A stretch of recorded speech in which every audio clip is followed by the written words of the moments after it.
Hello students, welcome back to our YouTube channel NB creator. तो video शुरुआत करने से पहले यही कहेंगे, प्लीज़ वीडियो को लाइक ज़रूर कीजिएगा, जिससे और भी स्टूडेंट्स के पास वीडियो पहुंच सके जिनको इसकी ज़रूरत है। ठीक है ना। तो प्लीज़ चैनल को सब्सक्राइब कीजिएगा, बेल आइकन को प्रेस कीजिएगा। और आज हम वीडियो में डिस्कस करेंगे इंटर्नशिप के प्रोजेक्ट के बारे में, जो आपको अंतिम फाइनल जो भी अंतिम वर्ष में होते हैं, अंतिम सेमेस्टर में स्टूडेंट होते हैं, उनको एक प्रोजेक्ट कार्ड कॉलेज से तैयार करने को होता है। तो आपको इस वीडियो में बताया जाएगा। वैसे ही मैंने इसकी 2 वीडियो पहले ही बना दी हैं ऑलरेडी, वो डिस्क्रिप्शन में दे दूंगा, और उनकी हेल्प से भी, ताकि उसको सैंपल पता चल जाएगा किस तरीके से आपको क्रिएट करना है। ठीक है ना। तो इस वीडियो में डिस्कस करेंगे आवश्यक क्या क्या हमें सामग्री यहाँ पर लगनी है, और कैसे हमारा क्या शीर्षक रहेगा, क्या टॉपिक रहेगा, विवरण कैसे लिखना है, और क्या कंक्लूजन रहेगा। तो ठीक है, तो चलिए हम वीडियो को शुरुआत करते हैं बिना किसी देरी के। देखिए, आप जब भी फाइनल, जैसे आप यूजी या पीजी, जब भी आप यूजी में बीए, बीएससी, बीकॉम 6 सेमेस्टर में पहुंचते हो या अंतिम वर्ष में पहुंचते हो, वैसे तो सेमेस्टर पद्धति कम ही चालू है और ईयरली सिस्टम हो गया है, तो अंतिम वर्ष में पहुंचते हो तो अब आपको कॉलेज की तरफ से एक इंटर्नशिप एग्ज़ाम होता है, और आपको प्रोजेक्ट कार्य लिखने को और उसकी फाइल बनाने को कहा जाता है। ठीक है ना। तो आपको क्या करना है, किस तरीके, आपको एक टॉपिक दिया जाता है, आपको चूज़ करना होता है किस टॉपिक पर।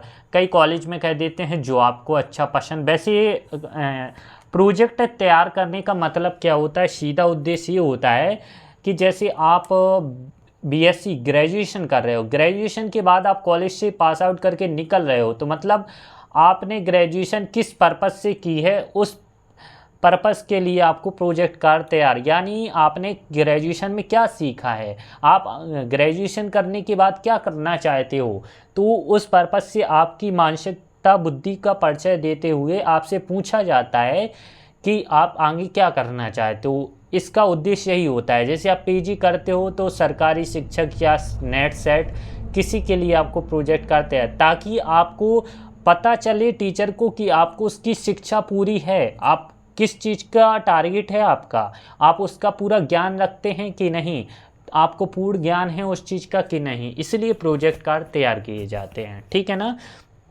तो प्रोजेक्ट कार्ड तैयार करने के लिए आपको आवश्यक कुछ सामग्री, देखिए, जैसे मान के चलो एक फाइल है, ठीक है, आपको एक प्रकार की फाइल है, ठीक है, इसी तरीके से आपकी A4 साइज के पेज रहते हैं। ठीक है, दिख रहा है, ये हमारा A4 साइज का ही पेज है। इसको हम थोड़ा और ऊपर का कर लेते हैं ताकि अच्छे से दिखे आपको। जैसे A4 साइज का पूरा एक पेज दिख रहा है, ठीक है ना। ऐसे आपको पेज लेने हैं, कम से कम 40 से 50 पेज। ठीक है। तो आपको, वैसे तो मेरी ये नोट्स है, तो मैंने उसमें लिखा है, A4 साइज पेज भी रखे हैं, तो आपको मार्केट से ले आना है, आराम से आपको मिल जाएंगे।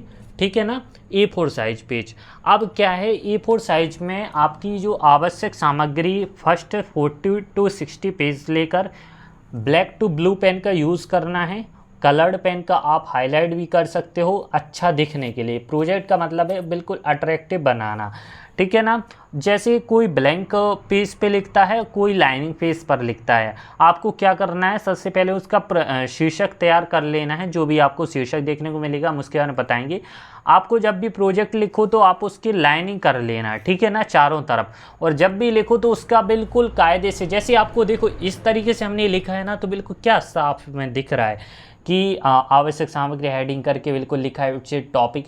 तो एक प्रकार की आपकी राइटिंग बहुत अच्छी होनी चाहिए, ठीक है ना, ताकि आपको अट्रैक्टिव भी अच्छे लगे। और जिसकी नहीं है तो कोई दिक्कत नहीं है, वैसे ही लिखना अच्छा पड़ता है। ठीक है।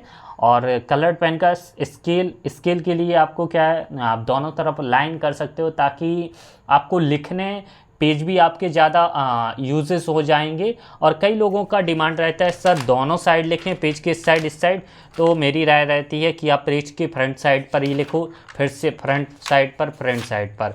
और जिसको नहीं हो सके तो आप दोनों साइड लिख सकते हो। आप कॉलेज से पूछ सकते हो प्रोफेसर जिसके आप गाइडेंस में उस प्रोजेक्ट को तैयार करते हो, तो वो आपको प्रॉपरली बता देंगे। ठीक है ना।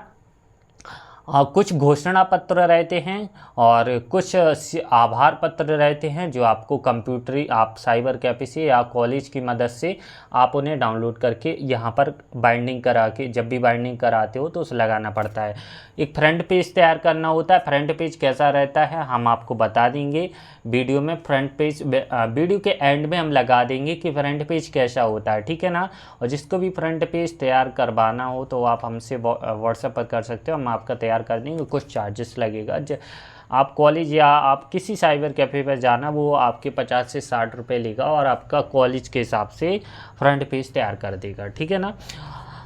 और हैं 2 टाइप के आपके उसमें कवर लगते हैं। एक आपका ट्रांसपेरेंट रहता है, और ट्रांसपेरेंट इसलिए रहता है क्योंकि जो आपका फ्रंट पेज होता है ना, तो फ्रंट पेज आराम से आपका दिख जाता है उस चीज़ में, ठीक है ना। अब हम बाइंडिंग रोल तो पता ही कि आप किसी जाओगे तो बाइंडिंग आराम से आपकी हो ही जाएगी। उचित शीर्षक, जैसे शीर्षक हम यहाँ पर बात कर लेते सरकारी शिक्षक के बारे में, ठीक है ना। आपको नेट सेट के बारे में भी लिख सकते हो, कोई भी अदर टॉपिक, वर्षा जल संचयन, इंग्लिश से लेके हिस्ट्री से लेके ज्योग्राफी, आप जिस बारे में आपको अच्छा नॉलेज हो, जिस चीज़ में आपको अच्छा ज्ञान हो, एसएससी से किसी भी चीज़ से रिलेटेड, आप आर्मी, पुलिस, जो भी आपको टॉपिक आपके कॉलेज से दिया गया हो या आप उसमें प्रतिनिधित्व करते हो, ठीक है ना। तो अब हमें जैसे विवरण कैसे, तो आपको फ्रंट पेज तो तैयार कर लेना है, वो हम आपको बता ही देंगे, ठीक है ना। सबसे पहले हमें रूपरेखा तैयार करनी है। रूपरेखा में प्रस्तावना होती है, जैसे आप शिक्षक में लिख रहे हैं तो उसके प्रकार, होने वाली विभिन्न प्रकार की भर्तियां आपके शिक्षक हैं, वर्ग, जैसे मध्य प्रदेश में वर्ग 1, वर्ग 2, वर्ग 3, पीआरटी, टीजीटी और पीजीटी, ठीक है ना। चयन प्रक्रिया किस तरीके से होती है। हम तो ये शिक्षक की आपको, देखिए आप बहुत से लोग डिमांड करते हैं सर इसकी पीडीएफ, तो आप एक काम कीजिए, व्यापम की वेबसाइट पर जाएंगे तो आपको रूल बुक मिल जाएंगे। जैसे आप वर्ग 1 तो वर्ग 1 की पूरी रूल बुक, वर्ग 2 तो उसमें सारी चयन प्रक्रिया के बारे में बताया जाता है कि आपकी सैलरी कितनी रहेगी, फर्स्ट से जब फर्स्ट साल, सेकंड साल, थर्ड साल कैसी चयन प्रक्रिया होती है, डॉक्यूमेंट्स वेरिफिकेशन कैसे होते हैं, और कितने एग्ज़ाम होते हैं, आपका एलिजिबिलिटी टेस्ट और मेन टेस्ट कितने मार्क्स का होता है, क्या सिलेबस में रहता है, ठीक है ना। किस तरीके से टॉपिक के बारे में आपको पढ़ना पड़ता है, सारी आपकी रूल बुक में आपको दे दिया जाता है, ठीक है ना। तो आप रूल बुक से आपको उस चीज़ को पढ़ सकते हो, ठीक है ना। फिर एक शिक्षक की विशेषताएं और उपसंहार, और आभार पत्र में फिर आपको आभार पत्र ऐड करना होता है जो कंप्यूटरीकृत होता है, घोषणा पत्र, और जिसमें आप जिस गाइडेंस से बनाया हुआ है तो उसके सिग्नेचर और आपके सिग्नेचर करके आप उससे फिर अच्छे से देखकर जांचकर कॉलेज में सबमिट कर सकते हो, तो ठीक है। तो और जिस भी, और ताकि एक सैंपल आपको प्रोजेक्ट का पता चल सके किस तरीके से, तो आप नीचे वीडियो दी जाएंगी, लिंक दे दी जाएगी, तो आप उससे देखकर हमने कैसी अपनी बनाई थी जब हम कॉलेज में थे, तो आप ये वीडियो बनाई थी तब देख सकते हो मैंने किस तरीके से अपनी फाइल क्रिएट की थी, ठीक है ना, एक सरकारी शिक्षक के बारे में। तो आप डिस्क्रिप्शन में लिंक दे दी जाएगी, वहाँ से देख सकते हो, यहाँ पर वीडियो शो हो रही होंगी, यहाँ से देख सकते हो, ठीक है ना। तो वीडियो अच्छी लगी हो तो प्लीज़ वीडियो को लाइक कीजिएगा, चैनल को सब्सक्राइब कीजिएगा, बेल आइकन को प्रेस कीजिएगा, आने वाले नोटिफिकेशन जिससे आपको टाइम पर मिलते रहें। फिर मिलते हैं नेक्स्ट वीडियो में, तब तक अपना ध्यान रखें, धन्यवाद।